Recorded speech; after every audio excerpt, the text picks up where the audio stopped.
Baby, you give me ice and fire.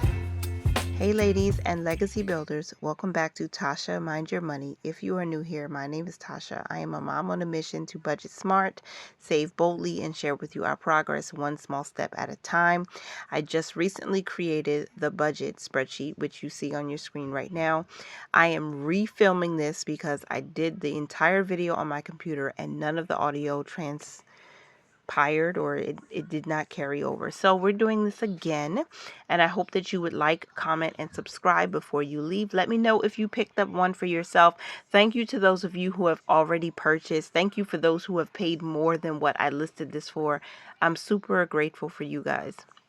The first part of this budget spreadsheet is the type of income that we're using.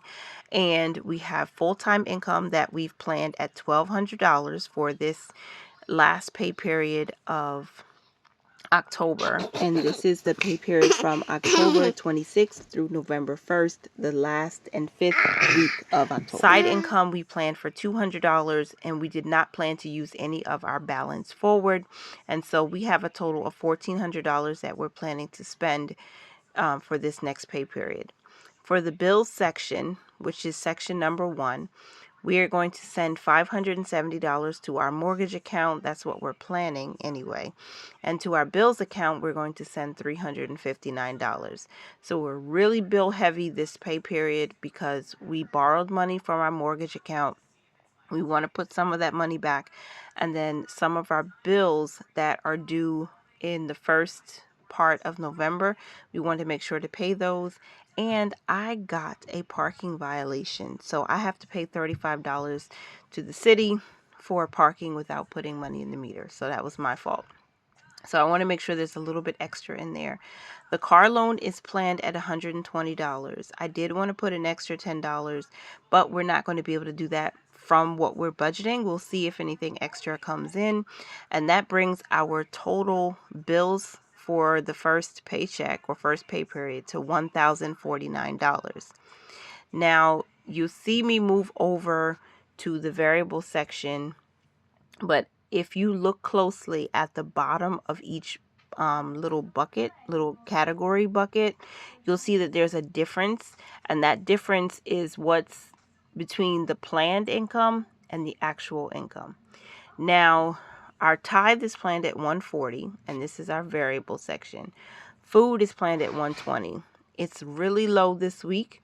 I would love for it to be $200, but we have bills that we have to take care of and a mortgage repayment that we have to do, basically paying ourselves back. So we're going to try to fit $120 into our food grocery budget this week.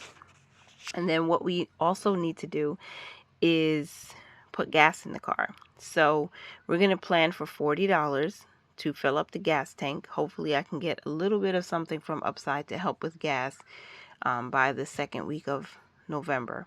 I did not plan anything for household. I do know I need a few things, so we just have to wait and see what God does, if he increases the revenue or the income, side income, extra income for this week. So that brings our total variables to $300. And we have $51 left or remaining to budget with. So we're going to add some money to our balance forward.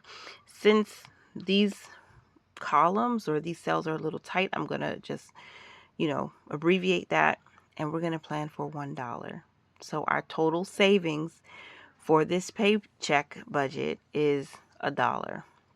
It's better than zero.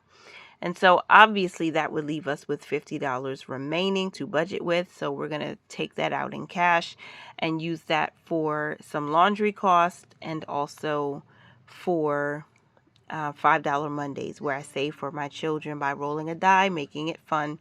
And that's our entire budget for this week. And then we also have an expense tracker. So I closed out my week 4 of October, and I realized we have about $8 and some change left over. So this starting balance, that's the starting balance for the joint account. I did not count the bills account. I did not count the operating account. There wasn't enough in there anyway. It wasn't a lot. in there. There's something, but it's not a lot in there. So we're basically starting the week with $8.78. And when we start paying bills, when we start moving money towards savings, when we start spending in our variable categories, I will fill in the description, the amount, and the date that it cleared. For example, if we paid the electricity bill with this paycheck, let's say it's $60, and we paid it on the 28th, that's how we would fill that in, and you could see that it adjusts the balance after that. And that's it. That is the entire spreadsheet. Here's another look at what it looks like. I hope if you choose to download it that you will find it useful. Thank you so much for being here, everybody. Continue to mind your money, manage it well, and live your lives abundantly. And I'll talk to you in the next one. Bye for now.